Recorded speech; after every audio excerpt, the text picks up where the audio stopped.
from 0 to 1.2 Mach vertically to reach my same position. This is a UFO that knew the way our aircraft worked, because it was able to anticipate my moves and then follow me. And then once I landed, I met with intelligence officers, and we looked at all catalogs to see what possible spy objects this might have been. But they all had some type of engine. There was nothing similar to what I had observed. So this was an unidentified object, and we were unaware of any type of technology on Earth that existed.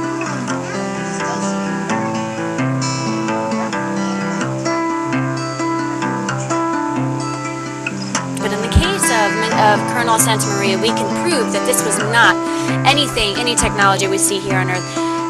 In the military terminology, there was a wall of fire, basically, that this object came up against. There's nothing on Earth that could defend itself against.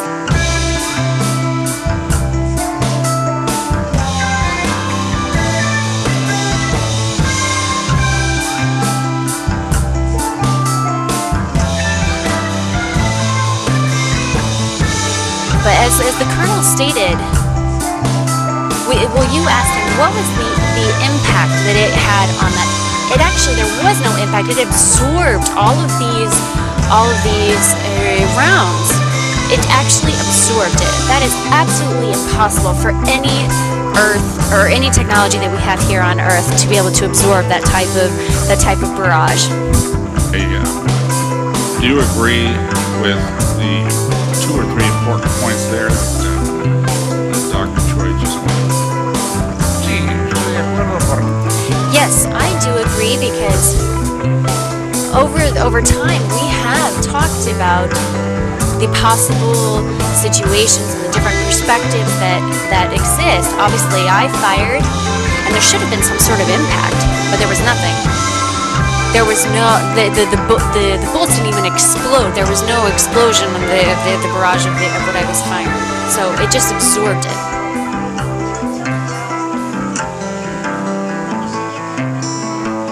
I'd love to continue with this, but I do need to ask another question here with just a minute on my time left. We have 1 minute left. That's right. That's why I said I'd like to go over here to Mr. Colonel Sanchez.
obviously surfaces that aircraft usually have. Pulling myself together, I went back to the air base and I reported to the control tower what I had seen. In total, there were 22 minutes of maneuvers that are clearly etched in my brain, and I am convinced that there is extraterrestrial technology and life.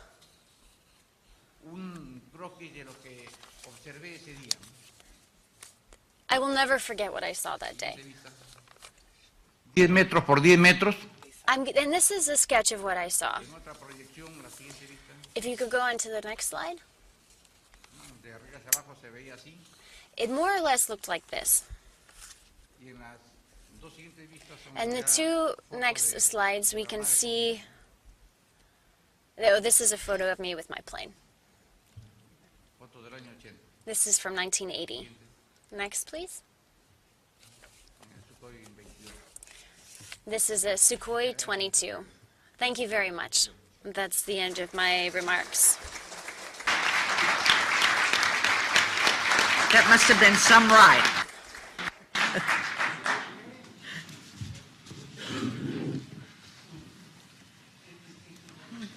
Wow. And then we have Alejandro Chionetti. Chionetti. Alejandro Chionetti. Sí, Okay. representante. My name is Alejandro Chionetti. Se puede pronunciar Chionetti también. It can also be pronounced Chionetti. Well, it is a great honor to be here with you, members of Congress.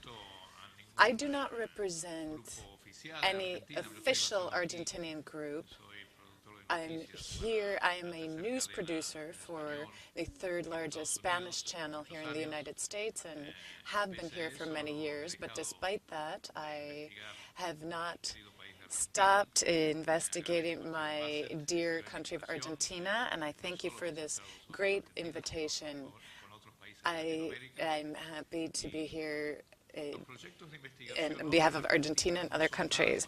So these UFO investigation projects are nothing new. In my life as an investigative reporter and field researcher, I've investigated many cases that were investigated before and after the event by official groups or through subsequent historical reviews.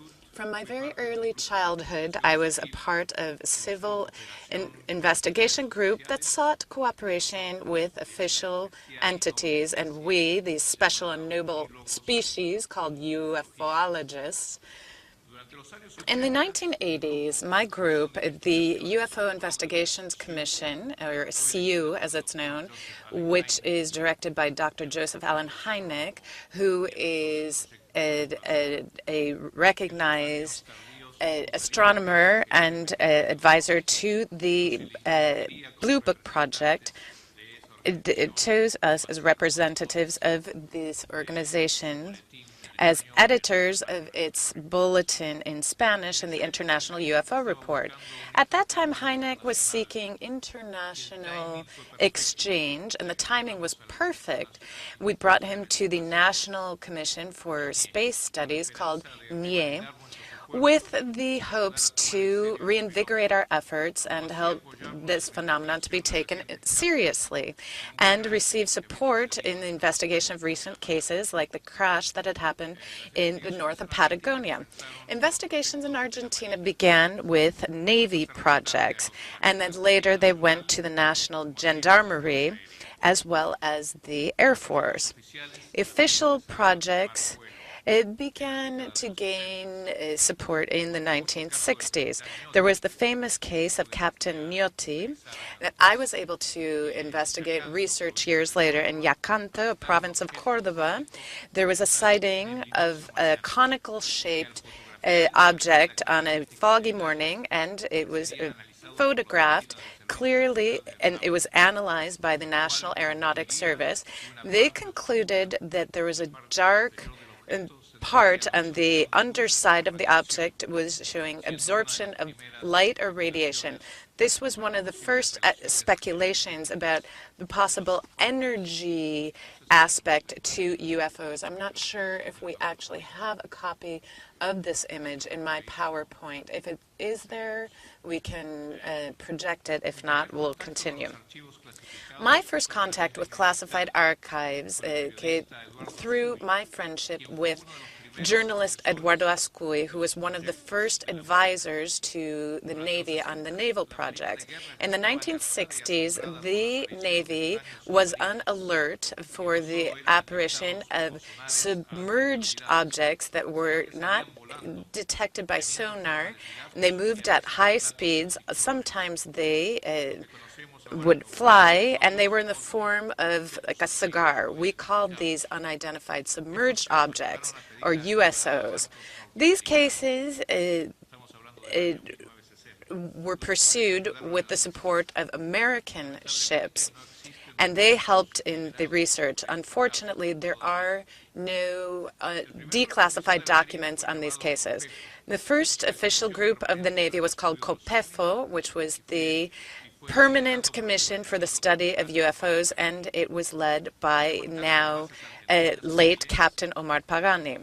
Years later, in the Argentinian and Chilean bases on Antarctica, there were multiple sightings. It was a multicolored disk that led to magnetic disturbances in the detector's radar on both bases. In 1965, personnel from the Deception Island, also in Antarctica, were able to take a single photo. This was with underwater volcanoes. In terms of the chronology of acknowledgement of official cases, I made a list of declassified cases. The 70s were a particularly busy time, but this began in the 60s. In 1962, a fighter plane squadron from the Spora base, which is outside the Buenos Aires province, detected UFOs on the landing strip, and they made an attempt to intercept them. In 1965, the same thing happened in that same area. And this is an area that is very dry and hot, and there was a great concentration of sightings in the 60s. In 1978, there was a very interesting case in El Dique de la Florida where a UFO landed, and there was a humanoid who exited. There were a number of witnesses to this. And the next year, I met with some of the witnesses, and the police of the province provided an official communique where they talked about the prints that were found on the ground from that being. And that year, the provincial police published a document where they showed a giant UFO that actually had an impact on the train rails. In 1982, in Catamarca, which is a province, in a town that's curiously called London, and that happens a lot on the Falkland Islands, but the police saw an object that had showed a deflagration that produced great destruction. The chief of police issued an official report, and I was the only investigator at that time, but I arrived after the event. In 1986, in Córdoba, in Cerro El Pajarillo, which is one of the communities in El Uritorco, Cruz de Eje, there was a print that seemed to be the crash of a UFO. The regional authorities accepted this case as one that was strange and one that needed to be investigated. In between 87 and 89, a commission was created under the armed forces, and it was led by a great friend of mine, Julio Gosena Aguago, and it was very important. And In the province of Entre Rios, there was a phenomenon of UFOs that would actually have an impact on the ground, and I had the opportunity of taking video and investigate this over several years. In 2009, Argentinian investigation groups were united under a single association called Sephora, which is the Commission for the Study of UFO Phenomena in the Argentinian Republic. It included scientists, investigators, and members of the military, and they sought to access in a methodological and systematic way the secret archives related to UFOs. One of the first groups that was being pushed by this commission was the support and acceptance by the Argentinian Air Force, which decided to create 3 years ago CEFA, which is the Commission on Aerospace Phenomena Study. This was under the leadership of Captain Mariano Mojapt and a few civilians. They have investigation brigades like Carlos Ferguson, Carlos Urchuk, and Andrea Simondini. The second phase, which continues today, is under the guise of Commodore Guillermo Aloy. The first official investigation took place in September of 2011 when a glowing ball fell from the sky and led to a lethal and tremendous explosion in Monte Grande, which is in the province of Buenos Aires. This case remains unsolved. It's alleged that it could have been a gas explosion, but the public and civilian investigators continue to rule that possibility out. There was great destruction, and one person was killed in the course of this incident. With respect to UFOs, this Air Force Commission has clarified that its work is not focused on probing the existence of extraterrestrial life. Rather, it is a scientific study that can lead to the truth. Sephora has continued to ask for the declassification of documentation on this case and the previous cases. There's a case in Bariloche, Polanco. This was a case of the Argentinian airline where the pilot saw a UFO that attempted to land in the Bariloche airport. The object, it went in front of the plane and took an escape route. The crew was very frightened, and all radio signals and communication with the airport were cut off. At the same time, there was a general blackout in the city, and a gendarmerie plane saw the danger of the situation at the same time.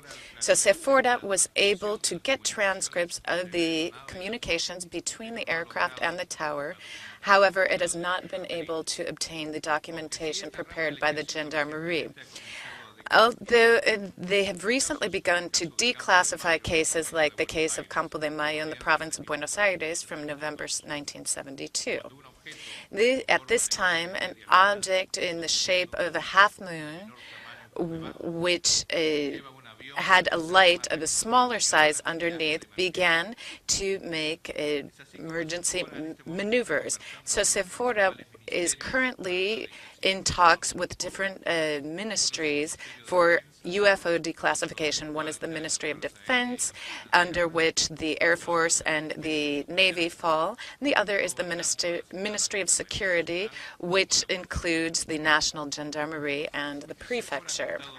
Sephora has brought together more than 1,000 citizen signatures for the presentation of a bill before the House of Representatives in the nation and the Executive Branch and the Ministry of Defense for the declassification of these documents. Obviously, this is being supported by other civilian groups. There are many, particularly young people who are following these investigations. Young people with a lot of energy and who have united behind the declassification of this. So you can see Argentina is part of South America. We've had some very interesting cases that have been striking internationally. Many investigators, as I noted before, Jaime and some of the other international investigators, we believe that some of these cases, these rich cases that are very strange but are reliable, there have been reliable sightings, could bring new elements to the fore. I remember Dr. Hynek always told me that perhaps we'll never know about this phenomenon fully in our lifetimes, but it's worth the sacrifice and energy we are investing in our investigations. Our work, our task is to compile information so that scientists in the future may be able to shed some light on this phenomenon. And in conclusion, with regard to official investigations, over the last 40 years, military entities have studied UFOs with scientific care to separate misinterpretation, natural misinterpretations, and the difference between science and nature, things that cannot be explained. The position of these agencies has not changed much since the 1960s up till now. And I am a living witness to this. I have spent the past 36 years investigating these UFO phenomena, not just in Argentina, but in Latin America and the world as a whole. But we continue to believe that our elegant universe, it warrants the benefit of the doubt that this phenomena may or may not be extraterrestrial, but we still need more proof. Reading between the lines, we know that many of these official organizations, they don't say it or write it, but they believe that the phenomenon could, in fact, be extraterrestrial. The Argentinian armed forces and their scientific commissions have never openly declared that the phenomenon might be extraterrestrial, but rather they let people read between the lines. Thank you very much.